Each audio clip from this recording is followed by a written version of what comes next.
ਲਓ ਸੱਜਣੋ ਤੇ ਮਿੱਤਰੋ ਫੈਸਲਾਬਾਦ ਦੀ ਪੁਲਿਸ ਨੇ ਵੱਡੀ ਕਾਰਵਾਈ ਕੀਤੀ ਹੈ ਜਿਹਦੇ ਵਿੱਚ ਮਨਸ਼ਿਆਤ ਫਰੋਸ਼ ਔਰ ਨਜਾਇਜ਼ ਅਸਲਾ ਰੱਖਣ ਵਾਲਿਆਂ ਦੇ ਖਿਲਾਫ ਮੁਕੱਦਮਾ ਦਰਜ ਕੀਤੇ ਨੇ ਔਰ ਨਾਲੇ ਉਹਨਾਂ ਨੂੰ ਗ੍ਰਿਫਤਾਰ ਵੀ ਕਰ ਲਿਆ ਗਿਆ ਹੈ।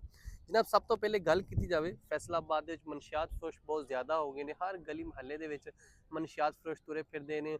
ਬੱਚਿਆਂ ਨੂੰ ਇਸ ਗੰਦੀ ਆਦਤ ਦੇ ਉੱਤੇ ਲਗਾ ਕੇ ਬੱਚਿਆਂ ਦੀ ਜ਼ਿੰਦਗੀ ਖਤਮ ਕਰ ਦਿੰਦੇ ਨੇ। ਤੇ ਜਨਾਬ ਕਾਰਵਾਈ ਪੂਰੇ ਫੈਸਲਾਬਾਦ ਦੇ ਵਿੱਚ ਜਿਹੜੀਆਂ ਕਾਰਵਾਈਆਂ ਹੋਈਆਂ ਉਹਨਾਂ ਦੇ ਵਿੱਚ 15 ਮੁਕੱਦਮਾ ਦਰਜ ਹੋਏ ਆ ਤੇ 15 ਹੀ ਮੁਲਜ਼ਮ ਫੜੇ ਗਏ ਆ।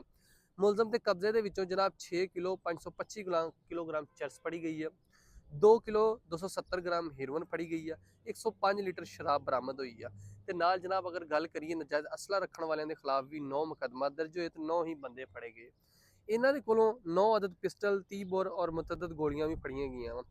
ਫੈਸਲਾਬਾਦ ਦੇ ਸੀਪੀਓ ਫੈਸਲਾਬਾਦ ਨੇ ਐਕਸ਼ਨ ਲੈਂਦਿਆਂ ਹੋਏ ਔਰ ਉਹਨਾਂ ਨੇ ਕਿਹਾ ਕਿ ਅਸੀਂ ਫੈਸਲਾਬਾਦ ਨੂੰ ਮਨਸ਼ਿਆਤ ਤੋਂ ਪਾਕ ਰੱਖਣਾ ਹੈ ਔਰ ਕੋਈ ਵੀ ਬੰਦਾ ਫੈਸਲਾਬਾਦ ਵਿੱਚ ਮਨਸ਼ਿਆਤ ਨਹੀਂ ਸੇਲ ਕਰੇਗਾ। ਅਗਰ ਕੋਈ ਸੇਲ ਕਰੇਗਾ ਜਾਂ ਕੋਈ ਵੇਚਦਾ ਫੜਿਆ ਜਾਂਦਾ ਜਾਂ ਕੋਈ ਪੀਂਦਾ ਫੜਿਆ ਜਾਂਦਾ, ਅਸੀਂ ਉਹਨਾਂ ਦੇ ਖਿਲਾਫ ਮੁਕੱਦਮਾ ਦਰਜ ਕਰਾਂਗੇ ਔਰ ਉਹਨਾਂ ਨੂੰ ਸਖਤ ਤੋਂ ਸਖਤ ਸਜ਼ਾ ਦਿੱਤੀ ਜਾਏਗੀ ਤਾਂ ਕਿ ਇਹ ਜਿਹੜੀ ਗੰਦੀ ਨਸ਼ੇ ਦੀ ਲੱਤ ਆ ਜਿਹਦੇ ਵਿੱਚ ਜ਼ਿੰਦਗੀ ਹੀ ਖਤਮ ਹੋ ਜਾਂਦੀ ਆ, ਇਹਦੇ ਤੋਂ ਪਾਕ ਹੋ ਜਾਵੇ ਫੈਸਲਾਬਾਦ।